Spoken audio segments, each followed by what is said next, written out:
तो क्या दोस्तों आपको ये पता है कि इस नंबर को हम Q523 पढ़ते हैं। हालांकि आप देख रहे हैं यहाँ पर एक 5 है, एक 2 है, एक 3 है, तो ये तो हमें 10 देगा, तो फिर हम इसको Q10 नहीं पढ़ते हैं। यानी मेरा सवाल ये है कि ये जो नंबर मैंने लिखा है 523, इसको हम पढ़ते हैं। हमें तो इसको पढ़ना चाहिए 10, क्योंकि यह तो हमें 10 दे रहा है। ये तो 523 हमें नहीं दे रहा, तो फिर हम इसको Q10 नहीं कहते हैं। तो चलो एक और नंबर भी लेते हैं। दूसरा नंबर है 72।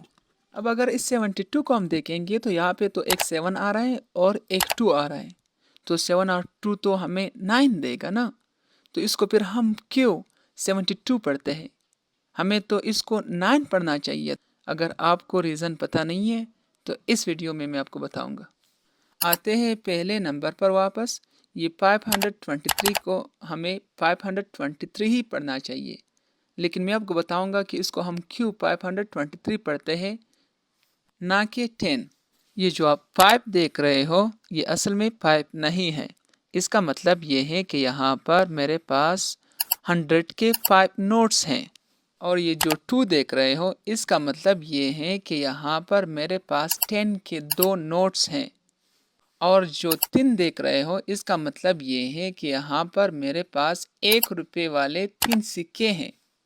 तो 100 के 5 नोट्स 500 बनाएगा, और 10 के 2 नोट्स 20 बनाएगा, और 1 रुपये वाले के 3 सिक्के 3 रुपया बनाएंगे।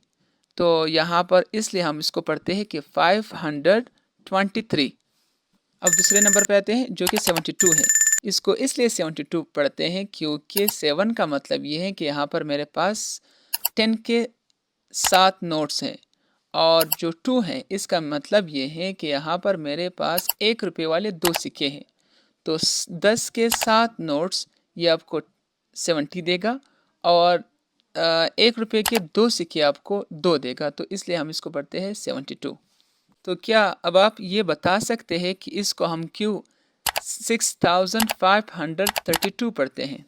क्योंकि यहाँ 6 का मतलब ये है कि 1000 के हमारे पास 6 नोट्स है, और 5 का मतलब ये है कि 100 के 5 नोट्स है, और 3 का मतलब ये है कि 10 के 3 नोट्स हैं, और 2 का मतलब ये है कि 1 रुपये वाले 2 सिक्के हैं हमारे पास। तो इसलिए 1000 के 6 नोट्स 6000 बनाएगा, और 100 के 5 नोट्स 500 बनाएगा, और 10 के 3 नोट्स 30 बनाएगा, और 1 रुपये वाले 2 सिक्के 2 बनाएगा। इसलिए हम इसको पढ़ते हैं 6532। उम्मीद है कि आपको यह समझ आ चुका होगा। तो मिलते हैं नेक्स्ट वीडियो में।